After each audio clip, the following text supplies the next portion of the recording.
In this video, I'll be breaking down the 2025 Classic Physique Mr. Olympia results, specifically looking at the footage of the Mr. Olympia finals. I'd love to hear your thoughts and opinions about the outcome down below and whether or not you guys think it was a fair one. First, we have the second callout with Niall Darwin on the left and Jose Manuel on the right. This pose is not really important to judging, but still highlights key structural differences. Niall presents the better X-frame with amazing wide lats, a tight waist, and strong quad sweep. Josema shows impressive upper body density, especially in the chest and shoulders, and possibly wider lats as well, but his waist appears blocky even in a vacuum. His quads are flat and lack a lot of that sweep, though his superior separation and muscle detail help to mitigate that look. Now we have the first mandatory, the front double biceps, where we can really see both competitors play to their strengths. Jose Manuel on the right immediately stands out for his condition. He's got that paper-thin skin, deep muscle separation, and very striking bicep peaks. The split between the bicep heads is very sharp and clean, giving his arms a detailed and mature look. His quads, typically a weaker area, look much better here, thanks to a refinement in posing. He adds a slight bend at the hips as well, which elongates his torso and helps his taper look tighter, while rounding out his quads visually as well. Combine this with a good vacuum and it becomes a very effective pose that minimizes his blockier waist and highlights his strengths in detail and presentation. On the other side, Niall Darwin once again shows the superior structure. His X-frame is textbook, massive arms, wide lats, a very small waist, and perfectly bowed quads that balance the upper body and lower body seamlessly. His silhouette really does dominate from this one, and while his conditioning is not quite as extreme as Josema's, it is still very sharp and enough to remain very competitive. The muscle detail and shape carry more visual impact in my own opinion, especially under this lighting. Overall, I would definitely say that this pose comes down to preference between detail versus structure. Josema nails the finer points, the grainy condition and precision, but Niall's proportion and flow simply command more presence. His overall shape and balance give him the clear edge in this one, at least in my opinion, and I would give this one to Niall Darwin. Moving into the side chest, this is where Jose Manuel clearly separates himself. His condition is on another level. Every muscle group shows that deep separation, from the glute feathering and tight quad hamstring tie-in to the razor-sharp chest and arm detail. The delts are round and dry, the chest is full and striated, and the midsection looks very etched in.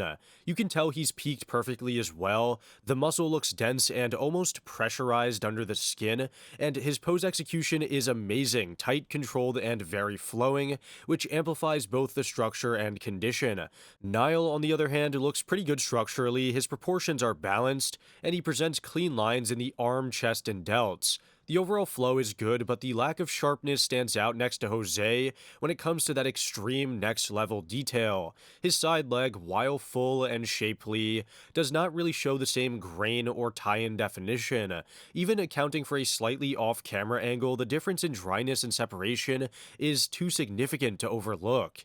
In this pose, Josema dominates on condition and refinement. The shape is there for both, but Josema's density, detail, and overall presentation give him the clear advantage. I would definitely give this one to Jose, as he looks much better in my own opinion.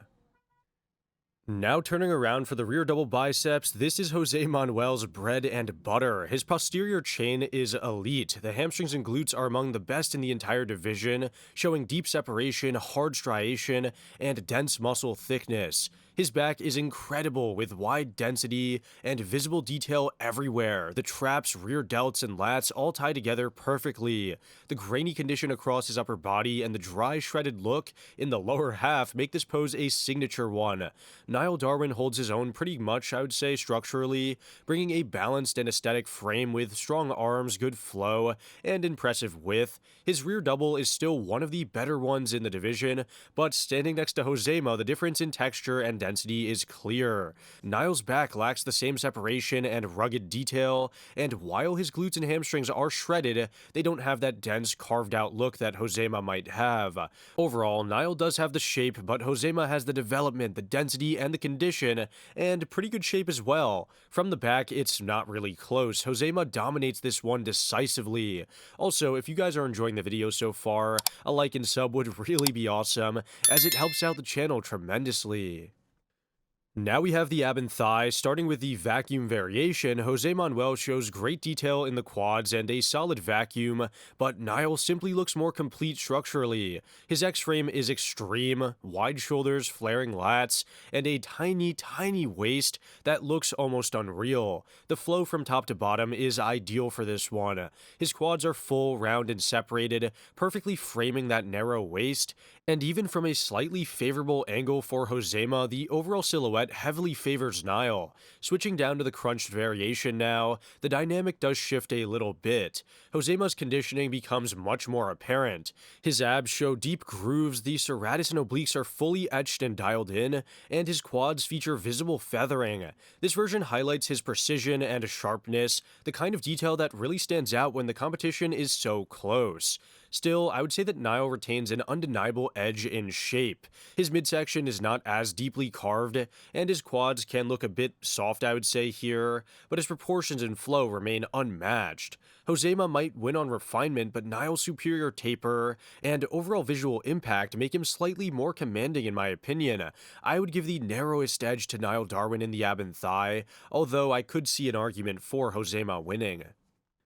For the favorite classic pose, Josema opens up with a front lat spread, while Niall Darwin opts for a traditional one-arm classic pose.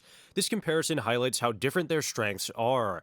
Josema represents the modern classic mass with class look. He's huge, shredded, and extremely dense, while Niall embodies the flowing aesthetic side of the division, with balanced lines, a narrow waist, and graceful, elegant proportion. On the conditioning alone, Josema clearly wins, but the pose preference depends on what you value, mass and detail versus symmetry and artistry. When Niall switches to a front lat spread to match Josema, the contrast becomes even clearer. His shape still looks great, don't get me wrong, but this pose doesn't really suit him as well as the one-arm variation when it comes to the comparison. The front lat spread favors thickness, density, overall mass, and width, areas where Josema absolutely dominates. With his size, sharpness, and stage presence, Josema simply carries more visual impact, despite Niall looking more aesthetic. I would give this closing pose to Jose Manuel, bringing the overall total breakdown to 3-2 in his favor, which aligns with their actual placings of 4th for Josema and 5th for Niall. Now we come to the first call-out. In the front double biceps, we have Mike Sommerfeld on the left, Ramon Dino in the center, and Terrence Ruffin on the right. Mike immediately stands out to me, though, because of his width, dense structure, and most complete lower body out of the three in this pose. His quads are full, round, and deeply cut, and his lats flare out wide to create a very commanding X-frame. The arms are not the best here, but they are proportional and balanced within his frame, and combined with his condition and muscle maturity, Mike looks like the most dominant physique in this pose in my opinion. Now, Ramon brings the best arms by far, full, long inserted, and detailed, along with a very nice tall frame and incredible taper. His silhouette screams of classic aesthetic, and his upper body flow is really beautiful, and it ties into a very narrow waist. However, in this pose, his quads do not really pop as much as they should, and his lats appear slightly weaker compared to Mike. He does look really full and detailed overall, but structurally, he doesn't look as dense compared to Mike in my opinion. Now, Terrence looks the most refined and balanced, but not the most imposing. His proportions are textbook classic, and his conditioning is sharp and consistent from top to bottom. However, the lack of arm size really does stand out, especially beside the two larger athletes. His flow is amazing, but he does not really have the same visual impact, especially in the arms. Overall, I would have Mike Sommerfeld taking this one clearly because of his combination of width, condition, and balance. Ramon follows in second for shape and aesthetics, and Terrence would finish in third because he's pretty polished and classic, but lacking the size and power and fullness in this one. In the side chest, Mike Sommerfeld displays a dense, full physique with great arms, a thick chest, and great side leg development. His conditioning is excellent, showing detailed glutes and deep separation across the entire physique. The fullness he has is undeniable, but the heavy vascularity across the chest slightly breaks the clean aesthetic that he might have. He is compact and powerful, but the flow feels a bit rigid compared to his competitors. Ramon Dino, on the other hand, looks phenomenal. His taller structure and flowing lines are showcased perfectly. His conditioning is paper thin, the side leg is massive and deeply detailed, probably the best out of the three, and the arm and chest tie in cleanly with no awkward transition. His midsection also looks tight, and the pose highlights both his symmetry and fullness, and everything connects naturally, giving him the most balanced and visually striking look in this one. Now, Terrence Ruffin performs pretty well here, but he does give up a lot of size to the other two. His chest is excellent, it's round, full, and strided, but the arm, shoulder, and side leg lack a lot of density and fullness compared to Mike or Ramon. Even considering the camera angles, which is not really the best for him, he simply does not have the same level of impact or mass. Altogether, Ramon Dino wins this one decisively for shape, flow, mass, and balance. Mike Sommerfeld follows in second for density and condition, and finally Terrence is in third. He is pretty sharp but outsized. From behind in the rear double, Mike Sommerfeld clearly dominates. His back shows outstanding density, balance, and fine-grained detail from top to bottom. Every section, the traps, rhomboids, and lats tie together very cleanly, creating a very imposing look. His delts are full and round, arms flow well in the pose, and the glutes and hamstrings are among the best in the lineup. The only minor flaw is that his inner thighs appear a bit shallow compared to his outer sweep, but overall his rear detail and separation are untouchable. Ramon Dino has improved significantly in this one, though. His legs are thicker and fuller than Mike's, with impressive hamstring and glute condition. His back is detailed and grainy, though not as wide or dense compared to Mike, and he does have the best arms by far, and solid detail in the shoulders as well, which helps his silhouette, but from behind, Mike simply presents more depth and overall refinement. Now, Terrence Ruffin brings strong glute and hamstring detail, and a very aesthetically pleasing shape, but his amount of size holds him back. The arms and delts appear smaller, and the back lacks that 3D thickness and lower back detail seen on the other two. His proportions are still amazing, but he does not really command the same presence. That all being said, Mike Sommerfeld takes this one comfortably thanks to his dense, polished back and very complete posterior chain. Ramon Dino follows in second for leg dominance and shape, and Terrence Ruffin places third. He's conditioned but a bit undersized. In the ab and thigh, Mike Sommerfeld stands out to me immediately. His quads are deeply separated and full, his abs are sharp and symmetrical, and his overall conditioning is amazing. The taper is not the most dramatic, but his size, proportion, and tight midsection really do make up for it. Every muscle looks etched and refined, giving him a professional Mr. Olympia complete look. Ramon Dino looks pretty strong here, but not exceptional in this one. His abs are full and round, his midsection is surprisingly tight, and his overall shape flows well. However, his quads do not really present at their best. The sweep and detail are not as visible compared to Mike. He is still big and balanced, but the pose does not really fully highlight his best features. Terrence Ruffin impresses with presentation. His slight torso twist and controlled posture give him the most artistic feel. His quads are large and symmetrical, and his abs are well-defined and aesthetic. However, he lacks the surface hardness and that sheen that the other two display, which limits his impact, and he is also the smallest out of the three when it comes to structure. All in all, Mike Sommerfeld wins this one due to the combination of quad detail, ab definition, and very sharp condition. Ramon Dino takes second for fullness and proportion despite weaker quad presentation, while Terrence finishes third. He's elegant and very classic, but not really as sharp or imposing. In the final favorite classic pose, Mike Sommerfeld starts out with a front lat spread that showcases his impressive width, taper, and condition. His quads are deeply separated, the abs are tight, and the physique looks really balanced overall. However, his high lat insertions leave empty space under the rib cage, taking away from the full classic visual. The raised posing trunks also can distract from the flow, and should cost him in terms of presentation.